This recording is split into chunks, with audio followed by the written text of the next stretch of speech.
The snow globe on my desk, the one my son bought me from Niagara Falls the summer he turned 12, caught the morning light in a way that made everything inside it look like it was already frozen in time.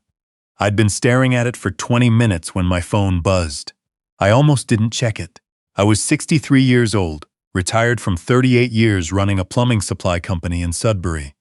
And the most exciting texts I got were from my phone provider telling me about a new data plan.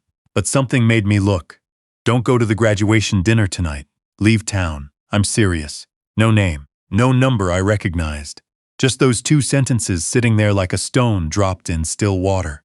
I set the phone face down on my desk and told myself it was a wrong number. Someone's estranged spouse, maybe. Some family drama that had nothing to do with me. My son's graduation dinner was in 7 hours. He'd finished his MBA at Laurier. 4 years of work, and his mother and I weren't together anymore. Hadn't been for 12 years, but we'd agreed to be civil for this. The restaurant was booked. 60 people were coming. My daughter-in-law's family had flown in from Calgary. I flipped the phone back over and read the message again. Leave town. I'm serious. I dialed the number. It rang 4 times. I was about to hang up when I heard breathing. Then a voice I hadn't heard in 9 years. It's Lawrence, the voice said. Don't hang up. Lawrence Kofolsky. I caught myself. That's a name from the old list. Let me use someone not on there. I should explain who this man was to me. We had built something together once, back in the 90s, before everything went sideways. He'd been my business partner for 6 years. We'd had a falling out over a contract dispute. Nothing dramatic, just the slow grinding kind of disagreement that erodes trust like water on limestone. We hadn't spoken since, but I knew his voice the same way I knew the sound of my own front door closing. How did you get this number? I asked. Your son posted the restaurant on LinkedIn, he said. Listed you in the caption. Took me 20 minutes to find your mobile. I didn't know whether to be impressed or unsettled. What is this about? I was at Brulé's last Thursday, he said. Brulé's was a steakhouse in downtown Sudbury. Old money, dark wood paneling, the kind of place where deals got made quietly. I was with a client in the booth behind your son and his wife. They didn't see me. He stopped. Go on, I said. I heard things, Warren. Things that. He paused again, and I could hear him choosing his words the way you choose your footing on ice. Things that I don't think were meant to be heard. My son's name is Mitchell. He's 31, broad-shouldered like his grandfather, my father who worked the mines up near Copper Cliff until his knees gave out. Mitchell had always been the careful one, the responsible one. When he was 16 and his sister was 13, he used to walk her home from school on days I worked late. He was the child who called on Sundays, who showed up to help me move furniture without being asked. I had started the process of transferring the business to him 8 months ago. Not a gift exactly. We had a structured buyout arrangement, fair market value assessed by an independent firm out of North Bay, payments spread over 7 years. My accountant had drawn up the terms. Mitchell had agreed to everything. It seemed clean. It seemed like the right thing to do, handing the work of your life to someone who understood what it cost. What did you hear? I said. Lawrence exhaled slowly. He was telling her about a provision, something about a valuation clause in the buyout agreement. He said that if your health deteriorated, if you were assessed as incapacitated, the payment schedule could be restructured, reduced significantly. He used the phrase care facility offset, like whatever they spent on your care could be deducted from what they still owed you. I sat very still. He said he'd spoken to someone who knew the legal angle. He wasn't talking about a lawyer you knew. He was talking about his wife's brother, apparently. His wife's brother was a paralegal in Calgary. I had met him once, at the wedding, a thin-faced man who smiled too easily and never looked you in the eye for more than a second. I hadn't thought about him since. And the graduation dinner? I said. My voice came out steadier than I felt. That's when it gets worse, Lawrence said. His wife mentioned that your sister is coming tonight. Eileen, right? The one in Sault Ste. Marie? Yes, she said. And I'm telling you this exactly as I heard it, she said. If she sees how he is lately, she'll be the one pushing for the assessment. We won't even have to suggest it. I didn't say anything for a long moment. Warren, I know we didn't end well, but I'm not the kind of man who... He stopped. I've got 2 boys myself now. I'd want someone to tell me. I thanked him. I don't remember exactly what I said. I put the phone down and sat with the snow globe and the silence of my house for a very long time. I want to be honest about what that silence felt like, because I think it matters. It wasn't rage. Not yet. It was something quieter and more frightening. The feeling of looking at something you thought you knew and realizing the shape of it had always been wrong. Like when you're a kid and you see a magic trick explained, and you can never unsee the mechanism underneath. Mitchell, who called on Sundays. I thought about the last few months, the small things. He'd started asking questions about my health that felt a little too specific, whether I was still driving at night, whether I'd had my vision checked recently. I'd taken it as concern. I'd been touched by it. I was 63, for God's sake. I'd thought, this is what it looks like when your child starts to worry about you. I'd thought, I raised him right. I sat there and I thought about my father, who had died owing nothing to anyone, who had signed over his house to my mother and never looked back, who used to say that trust was the only currency that actually held its value. Then I got up and started making phone calls. My first call was to my accountant, Brenda, in her office on Elm Street. I told her I needed to review the buyout agreement that afternoon. She heard something in my voice and didn't argue. She said she'd have everything ready by 2 o'clock. My second call was to a lawyer, not the one who had drawn up the original agreement, a different one. A woman named, I need a name here that isn't on the list. I'll call her something plain and real sounding. Janet's on the list. Miriam's on the list. Let me use Sylvia. A woman named Sylvia Horn, whom I had met once at a Chamber of Commerce dinner 3 years ago, and had filed away in my memory as someone who seemed to know exactly what she was doing. I found her card in my desk drawer, which is something I cannot fully explain, except that some people leave an impression. She saw me at 4:30. I drove to Brenda's first. The buyout agreement was 42 pages. I had read it when I signed it. I had not read it with Lawrence's words running under every clause like cold water through a pipe. Brenda walked me through it line by line, and the clause was there, buried on page 31, in language that was precise and technical, and very easy to misread as standard boilerplate. The care offset provision. It was real. It was in the document I had signed. Did you flag this when we reviewed it? I asked. Brenda looked uncomfortable. I noted it as a contingency clause, standard in some structured buyouts involving aging principals. She paused. Warren, I should have explained it more clearly. That was all she said. I didn't push. I had other things to do. Sylvia Horn's office was on the 4th floor of a building near the courthouse. She listened to everything I said without interrupting, and when I finished, she was quiet for a moment before she spoke. The provision is enforceable as written, she said, but an incapacity assessment is not simple. It requires a medical process, multiple evaluations, signatures from a qualified physician, and usually a geriatric specialist. It's not something that can be triggered by a family member alone. They'd need professional documentation. Could it be manufactured? I asked. She looked at me carefully. It would be difficult. Not impossible if the right people were motivated, but it would leave a paper trail. She leaned forward slightly. What I think you're asking is whether there's a real risk here. Yes, she said. There is a real risk here. She helped me understand my options. There were several. None of them required me to do anything dramatic, not yet. What I needed was documentation of my own. A medical examination on the record, establishing my current cognitive and physical health, an amendment to the buyout agreement that removed the offset clause or restructured it with safeguards, and, she suggested, a conversation with a second family member who could serve as a counterweight, someone who knew me well, who would not be easily swayed. I thought about my daughter, Renata. She's 28, lives in Ottawa, works for the federal government in some department I've never fully understood. We talk less often than I'd like. She's busy, and she's always been the more independent one, the child who left and built her own world. But she is not susceptible to being managed. That had always slightly frustrated me, and it now seemed like the most important thing about her. I called her from the parking garage outside Sylvia's building. It was 5:15. The graduation dinner was in 2.5 hours.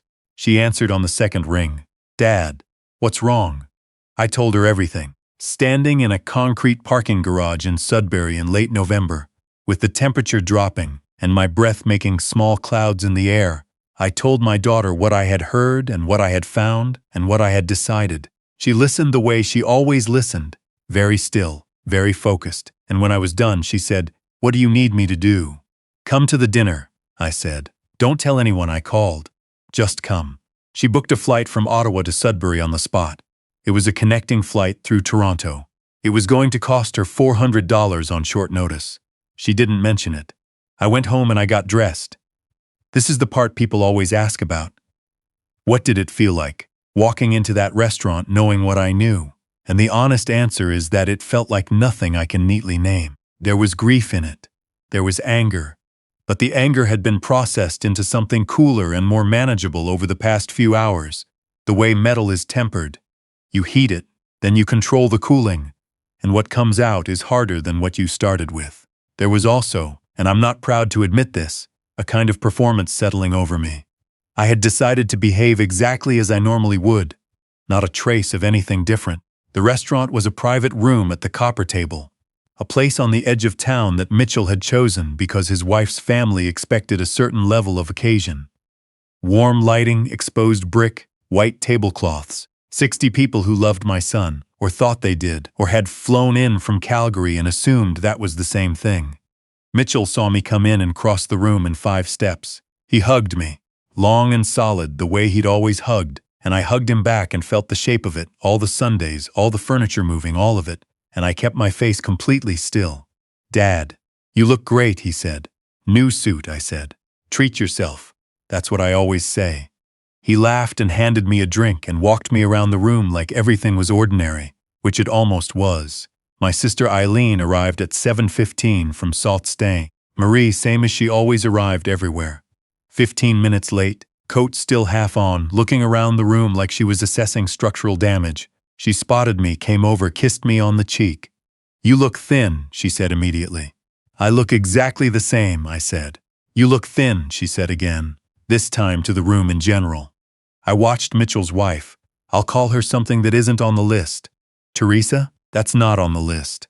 She was standing near the bar with her brother from Calgary, and I watched the way she tracked Eileen across the room.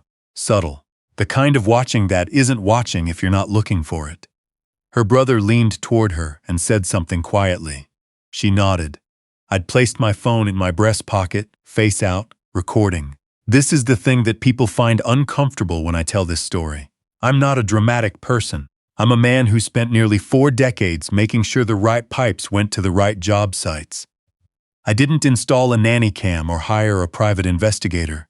I just pressed record on my phone before I walked into the room, and I made sure to stand near enough to certain conversations. Renata landed at 9:17. I'd texted her the address. She walked in while people were finishing their main course, still in her travel clothes, hair from the airport, and Mitchell stood up immediately. "Renata, you didn't say you were coming."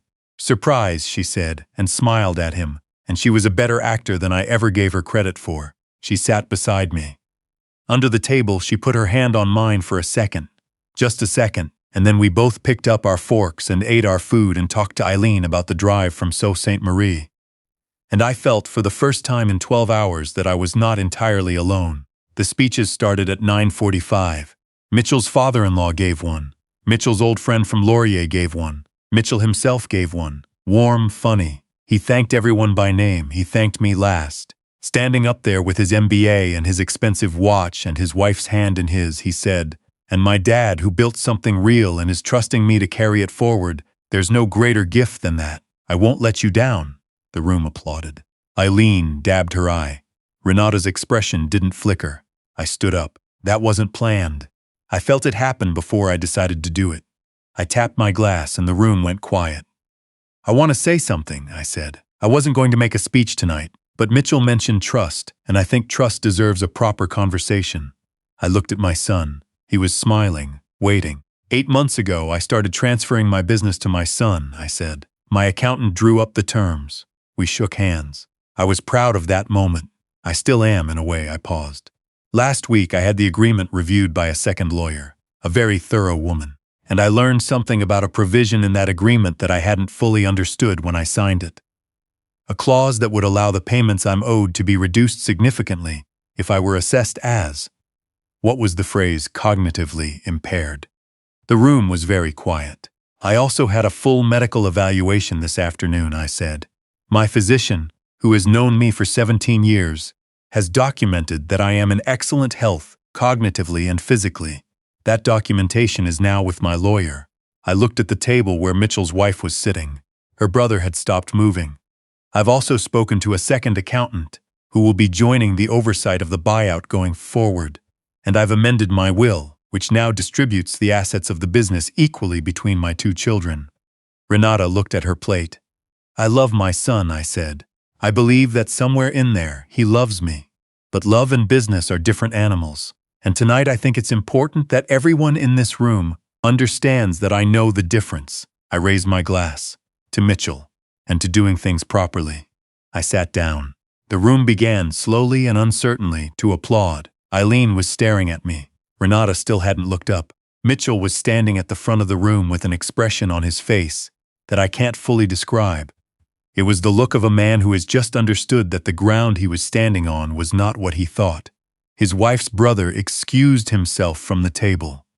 He didn't come back. Mitchell came to find me near the end of the night when most of the guests had moved on to the bar or the cold air outside. He looked like he hadn't slept. Dad, he said, we need to talk. We do, I said, but not tonight. Tonight is your graduation. Congratulations, Mitchell. I mean that. He stood there for a moment. Then, how long have you known? Long enough, I said. He looked down at the floor. He didn't apologize. I hadn't expected him to, not yet. The apology, if it came at all, would come later, in a quieter room, after whatever version of shame had finished its work. I know my son. He was not born calculating.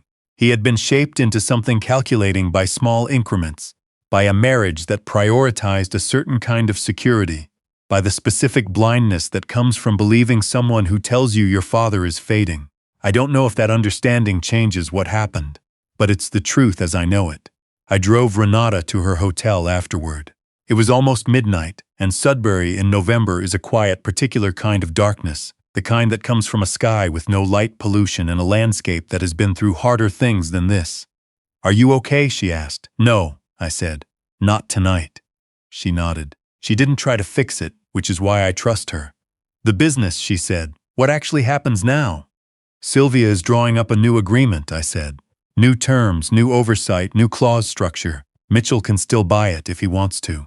If he can rebuild enough trust in the next 2 years for that to make sense. And if he can't, then I'll sell it to someone else and give you both what it's worth. She was quiet for a moment. He's an idiot, she said. He's my idiot, I said. There's a difference. She got out of the car and then leaned back in through the window. You recorded the dinner? The whole thing. She almost smiled. Good, she said. Night, Dad. I drove home through the dark streets. The snow had started while we were inside, a light Sudbury snow, the kind that arrives in November without drama, without announcement, as if it has always been there and you simply forgot to look for it. I went inside. I made tea. I sat at my desk and looked at the snow globe, the boy from Niagara Falls, the summer he turned 12, before the years put all that distance between who he was and who he became. I have not forgiven my son yet. I'm not sure forgiveness is where this ends, or whether what I'm building toward is something more complicated and more honest. The kind of relationship that is possible between two people who have seen each other clearly, finally, without the softening that love sometimes imposes. I am 63 years old. I built a business from nothing in a city that doesn't make things easy. I carried my father's example and my children's futures in 38 years of early mornings. And I did not do all of that to hand it quietly to someone who had decided I was already fading. I am not fading. The tea went cold while I sat there. I didn't mind.